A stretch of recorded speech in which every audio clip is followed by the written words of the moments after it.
vedea niște plante de paulonia plantate de aproximativ un an de zile. A trecut de iarnă, a fost minus 30. I-am plantat aici lângă cotarca vecinului, că plouă și de pe cotarcă cade pe pom apa.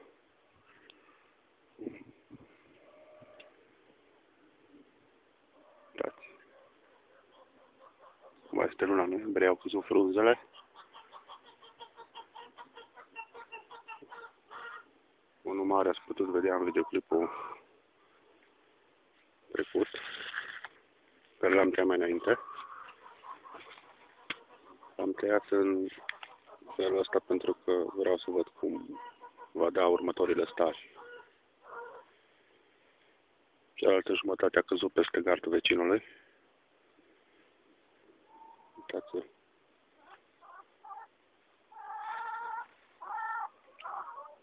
Așa.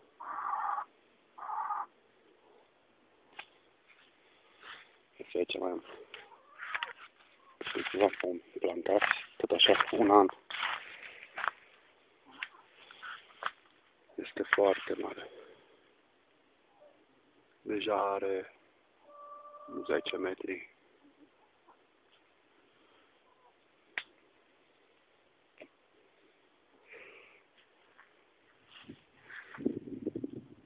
Vedeți și asta, cât de des i-am plantat. Părerea mea e că cu cât este mai des, cu atât se lungește și crește mai lung ca la restul pomilor. Și mai avem aici ăla gros și are 2 ani și 6 luni, dacă nu mă înșel. Nu știu cât de bine se vede. Dar jumătatea care a plecat la mine aici și cealaltă jumătate ce era vecinul peste gard. Este foarte tare.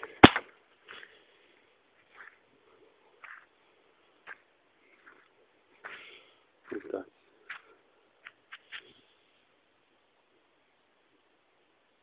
Este mult lemn dintr-un pom, în aproximativ 2 ani și 6 luni. Dar este acel paulonia hibrid, care e modificat genetic pentru a supraviețui aici, în zonele astea unde e temperatura scăzută. Deci, nu e acel paulonia care îl vedeți pe internet, adus din America, Australia, țările calde. Ăla se dezvoltă cât o floare a soarelui, trebuie tăiat în fiecare an, adică în fiecare primăvară, ca să-i dea următorul an, să-i dea lăstarul, să crească, dar degeaba. Nu moare, dar nici nu se dezvoltă. Rămâne mic. Ăștia sunt adevărații pauloni, hibrizii care sunt concepuți pentru Europa. Le arăt pentru că acum 3 ani de zile am avut un client care am uitat să vă menționez că mă ocup de pomi. Am o pepinieră, fac plopi, salcâmi, tot ce se cere. A venit un client care mi-a cerut să-i fac paulonia, nu știam ce mare lucru, nu știam despre ei. M-am dus la centru de cercetare de unde mi-au semințele, am documentat, mi-au dat semințele hibrid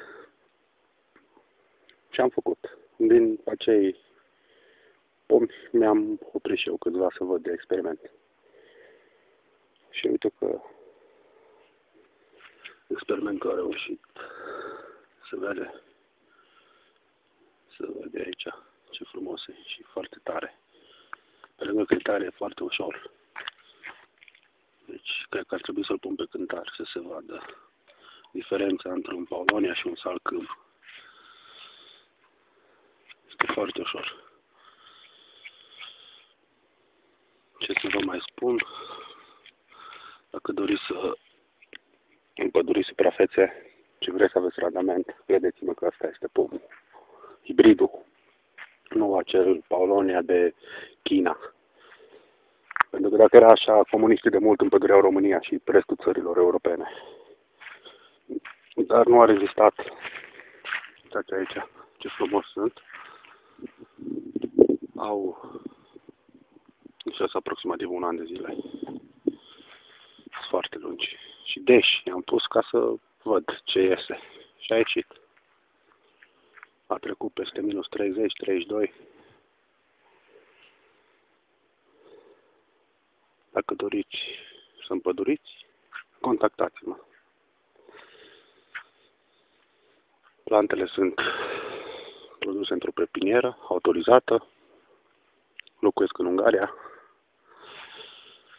Sunt crescute cum trebuie plantele, tratate. Cum am spus, este hibridul, nu arborele ce crește în China, în pădure.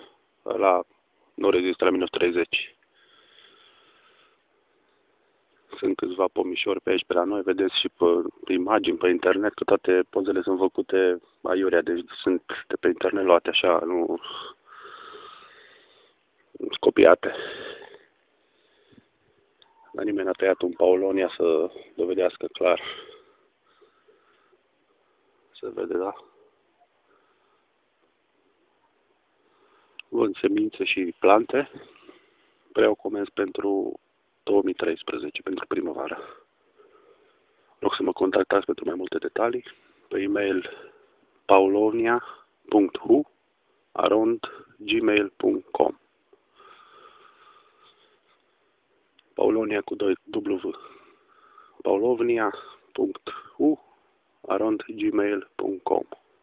Și acolo vă lămuresc și vă dau mai multe detalii despre acest arbore minune, care este hibridul, nu vrăjeala ce circulă pe net.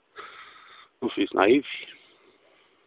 Dacă doriți să aveți randament, ăsta e pomul, care chiar rezistă temperaturilor scăzute din România. Este puțin mai scump, dar este mai ieftin decât ce se vinde pe internet și vă garantez. Voi merge și în pădurea care a fost făcută cu 2 ani, jumate, 3. Plantele pe care le-am făcut eu la comandă. Sunt undeva la vreo 60 de kilometri de mine, în Ungaria, în sudul Ungariei. Și o să fac mai multe poze. Să vedem cum s-a dezvoltat pădurea. Aici la mine s-au dezvoltat acești pomi. Vedeți, sunt deși unul lângă altul, grămadă i-am pus, habar n-am avut ce, adică nu m-a interesat. Dar văd că este interesant. Uitați aici ce mare. I-au căzut frunzele pentru că suntem în luna noiembrie. Nu trebuie tăiat, nu trebuie să facă absolut nimic. Crește lung și drept. Este frumos. Are florile acelea frumoase dacă nu îngheață primăvara. Ai mai noravă pentru că îngheța și prunii și tot. Dar pomul supraviețuiește. Așa. Repet, atenție la semințe, deci ce găsiți pe internet nu sunt acești pauloni. Sunt ceea care cresc în țările calde. Dacă era așa de mult, era populată România și țările europene. Rezistă doar în Spania, în sudul Italiei, Grecia, țările calde. Da. Ăsta este hibridul, făcut de aproximativ 3 ani de zile. Centrul de cercetare de unde mi-au semințe a împădurit 30 de hectare, tot așa ca experiment. Și se pare că este adevărat. Da.